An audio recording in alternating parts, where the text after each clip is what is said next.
Depuis 6 jours, le Népal est sous le choc d'un puissant séisme et compte ses victimes. À Toulouse, l'association Humanlaya a été créée il y a quelques années pour soutenir les femmes dans une société très patriarcale.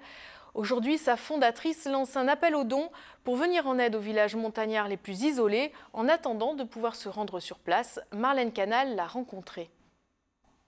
L'association Humanlaya est implantée au Népal depuis quelques années avec comme relais des bénévoles, mais surtout des Népalais. Selon les dernières nouvelles, si les grosses villes que sont Katmandou et Pokhara ont été touchées par le séisme, l'association craint surtout pour les villages isolés dont les accès par la route sont coupés. Ce sont des centaines et de centaines de petits villages qui sont dans ces montagnes à des jours et des jours et des jours et des jours de marche.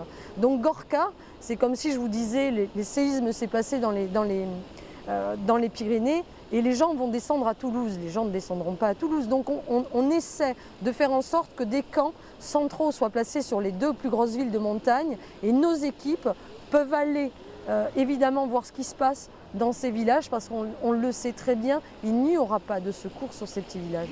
Des bâches, des tentes, des couvertures, du savon, bref, il manque tout sur place. L'association a commencé à acheter une partie de ce matériel et fait appel à dons. Pour le reste, aujourd'hui, c'est une urgence vitale. Malheureusement, les moussons sont déjà là. Il pleut tous les jours, c'est pour ça qu'aussi, même si on négocie un hélico, on sait qu'en ce moment, ça ne pourrait pas atterrir en montagne. On a de gros soucis de pluie, les gens sont sous la pluie, ils n'ont pas à manger, la nourriture commence à manquer. Il faut aussi, les gens n'ont pas de notion d'hygiène, il faut organiser les latrines, l'eau, on sait que les épidémies peuvent démarrer avec ça, et aussi concevoir le terrain où le mettre, parce que les éboules derrière ce type de séisme, évidemment les torrents de boue et tout ce qui peut être entraîné derrière à cause de la pluie peut se produire.